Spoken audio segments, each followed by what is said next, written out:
అందరికీ నమస్కారం. ఇంకా అమెరికా వెళ్ళాలనే ఆశ ఈ మధ్య అమెరికాలో జరుగుతున్నది చూస్తూ ఉంటే దాన్ని ఆశ కూడా అనరు, దురద అంటారు. అమెరికాలో ఉన్నటువంటి ఏ ఒక్కరిని భయపెట్టాలనో బాధ పెట్టాలనో తక్కువ చేయాలని నాకు కాదు. నిన్న హిల్టన్ హోటల్ ఎక్కడో ఈ వాషింగ్టన్ డీసీలో కేఏపాల్ కూడా అక్కడే ఉన్నాడంట, చెప్తున్నాడు. సరే డైరెక్ట్ పాయింట్ పోదాం. ఎలెన్ 31 సంవత్సరాలు కాలిఫోర్నియాలో ఐ థింక్ మెకానికల్ ఇంజనీరింగ్ చేశాడు. ఆ తర్వాత కాలిఫోర్నియా యూనివర్సిటీ నుంచే కంప్యూటర్ సైన్స్లో మరలా పీజీ చేసినట్టున్నాడు. ఇతను డెమోక్రటిక్ పార్టీ తరఫున ప్రచారం కూడా చేశాడట. కమలా హ్యారిస్కి $25 విరాళంగా ఇచ్చాడట 2024లో. టిష్ చెప్పన ఇతడు ఐ థింక్ లాస్ట్ డిసెంబర్లో అనుకుంటా టీచర్ ఆఫ్ ద మంత్ అని అవార్డు కూడా పొందాడట. ఈ C2 E2 ఎడ్యుకేషన్ అది ఉండేదంట అక్కడ, దాన్ని టీచర్గా చేస్తాడట. టీచరు 31 సంవత్సరాల వయసు కుర్రోడు వీడు నిన్న ఈ వైట్ హౌస్ కరస్పాండెన్స్ డిన్నర్ అని అంటారు. అక్కడ యుఎస్ ప్రెసిడెంట్ ట్రంప్ వాళ్ళ ఆవిడ and vice president JD Vance మొత్తం సెక్యూరిటీ సిబ్బంది వాళ్ళు వీళ్ళు మొత్తం ఉన్నటువంటి ఒక హోటల్ దగ్గర ఏకంగా గ్రెనేడ్ గన్లు అంట, తర్వాత వచ్చేసి వెపన్స్ అంట. అసలు ఎలాగంటే మన దగ్గర పిచ్చుకొక్కు ఉండేది, ఆ పిచ్చుకొక్కి లేని రోగం అంటూ ఉండదు. అండ్ మోరు ఎక్కడెక్కడ పొరలేడిది ఏదేదో చేసిద్ది, మొత్తం ఘోరత కూడా చూస్తానికే మళ్ళీ మనుషుల మీదకి ఎగబడింది. దాన్ని చంపడం తర్వాత ముందు కాపాడుకోవాలి కదా. నిన్న కూడా ఆల్మోస్ట్ అతని దగ్గర ఉన్నటువంటి వెపన్స్ ఎలా ఉన్నాయని చూస్తే అదే ముందు కాల్చమేమో కానీ ముందు మనం కాపాడుకుందాన్న సిచ్యువేషన్ అంటే అయితే అసలు అప్పటికి కాల్చాడు. అక్కడ ఉన్నటువంటి సెక్యూరిటీలో ఒక అతనికి తగిలింది. లక్కీలీ లైఫ్ జాకెట్ ఉంది.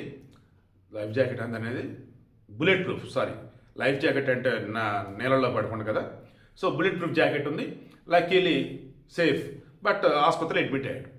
ఇక ఎలాగెలాగో ఈ అలెన్ని పట్టుకొని నేల మీద పడుకోబెట్టారు. ఇంత జరిగిందా? అప్పుడు కాల్పులు జరిపాడా? ట్రంప్ మరలా దొరికాడు కదా, తినండి అంటున్నాడు. అంటే ఏడా ఉందా మరలా ఆ కరస్పాండెంట్ డిన్నర్లో ఇతను ఏదైతే మాట్లాడాలో media officials white house batch అందరితో కంటిన్యూ చేద్దాం అన్నాడు. అసలు ఏమనాలండి అతన్ని? నీకు దండోరా బాబు ఇప్పుడు వద్దు పద అని చెప్పేసి అంటే సరే అయితే నెక్స్ట్ మంత్ పెట్టుకుందాం అని చెప్పేసి వెళ్ళిపోయాడు. మన మోడీకి తెలియగానే ఖండించాడు. ప్రజాస్వామ్యంలో ఈ రకంగా దాడులు ఏంటి అసలు, ఇది చాలా తప్పు అని చెప్పేసి అన్నాడు. ఇప్పుడు ఖండించాడు. చూసారు, ఇది పద్ధతి. మొన్న ఇరాను ఇజ్రాయెల్ యుద్ధం అప్పుడు స్పందించడం చూసారా, అది కూడా పద్ధతి అనమాట. సో ఇప్పుడు ఇష్యూ నేను చెప్పదలుచుకుంది బాగా క్రాస్ చెక్ చేయండి. 2026 స్టార్టింగ్ నుంచి, ఇది ఏప్రిల్ కదా, ఆల్మోస్ట్ ఎండింగ్ కదా, 4 నెలల గ్యాప్లో వాడి దగ్గర ఉన్న గన్నుతో ఫ్యామిలీని చంపినాడు ఒకడు. వాడి దగ్గర ఉన్న గన్నుతో స్కూల్లో పిల్లల్ని చంపినాడు ఒకడు.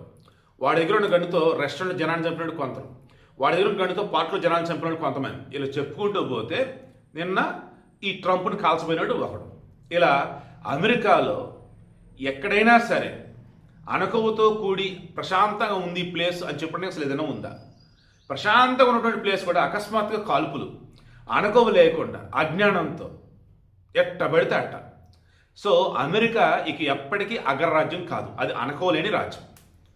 నేను కాల్పులు ఏంటంటే విచారణ చేస్తానంట. పిచ్చోడికి మళ్ళీ కాల్చాడు, సైకిల్స్గా తేడకుండా కాల్చాడు, సరదాగా కాల్చాడు.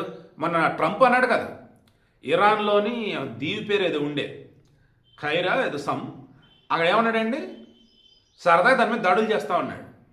అమెరికాలో ఉన్న వాళ్ళు చూపిస్తున్నారు సరదాగా దాడులు ఏంటో మేము చూపిస్తారా బాబు అని.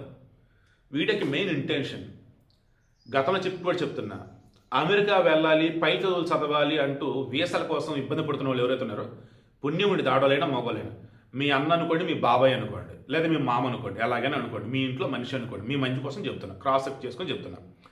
చక్కగా వరల్డ్లో బోల్డ్ అని కంట్రీస్ ఉన్నాయి, బెటర్గా హ్యాపీగా ఆలోచించి అక్కడికి వెళ్ళండి. నేను మళ్ళీ చెప్తున్నాను, అమెరికాని ఇక్కడ ఏమీ తక్కువ చేయట్లా. మీకు ఫుల్ కాన్ఫిడెన్స్ ఉంది అక్కడ తెలుసుకుంటే హ్యాపీగా వెళ్ళండి, చదువుకోండి, నో డౌట్. నిన్న కూడా మా నవ్వేకి వచ్చే ఫెలోషిప్ అన్నట్టుగా ఒక ఆఫర్ కూడా చేస్తున్నారు. నేను దాంతో మాట్లాడి చెప్తానండి అన్నాడు. ఇంకా నేను మాట్లాడలేదు. ఈవెన్ అక్కడ నాకు క్లోజ్ ఫ్రెండ్స్ కూడా ఉన్నారు అక్కడ. వాళ్ళు కూడా ఏమంటారు, మన పని మనం చేసుకుంటూ ఉంటే ఏముండు శివ చాలా బాగుంటుంది అన్నారు. ఈవెన్ వాళ్ళు వెల్ సెటిల్డ్ అక్కడ వాళ్ళు అయితే. సో వీడికి ఇంట్రెస్ట్ మీకు అర్థమైందా? దురద పుడుతూ వెళ్ళాలి అన్నాళ్ళు ఉన్నారే అమెరికా, అటువంటి వాళ్ళు ఆగండి. అన్ని కరెక్ట్గా ఉన్నాయి, మాకు ఇబ్బంది లేదు, మాకు ఉన్నది హ్యాపీగా పోండి. అక్కడ ఉన్న వాళ్ళు మాత్రం కంటికి తగిలోపల కనిపెట్టుకు తిరగండి. ఓవరాల్గా అయితే ఈ ట్రంప్ పీరియడ్లో అమెరికా నిజంగా ఎంత వరస్ట్గా తయారైందంటే ఎటు నుంచి ఎవడొచ్చి కలుస్తాడో తెలియదు. ఈ ట్రంప్ వెళ్ళి ఎప్పుడు ఎవడి మీద దాడి చేస్తాడో తెలియదు. అసలు నిజంగా అమెరికాలో చీకటి కాలం అంటే ఏదైనా ఉందంటే అది ట్రంప్ సెకండ్ టెర్న్యూర్ అని నేనైతే అంట. నాకెందుకో గట్టిగా అనిపిస్తుంది ట్రంప్ పూర్తి కాలం అయితే ఉండడని నాకైతే అనిపిస్తుంది.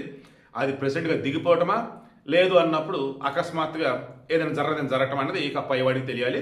ఒక జర్నలిస్ట్ నేను చెప్పాల్సింది ఏంటంటే అగ్రరాజ్యం కాదు అమెరికా, అనుకోలేని రాజ్యం అమెరికా అన్నట్టు తయారైపోయింది.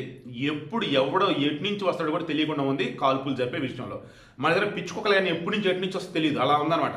ఈ పిచ్చుకొకలు కొంచెం కంట్రోల్లో ఉంటాయి, బట్ అమెరికాలో అలా లేదు. అసలు సేఫెస్ట్ ప్లేస్ అన్నటువంటి చోట కాల్పులు జరుగుతుంది. దయచేసి జాగ్రత్త.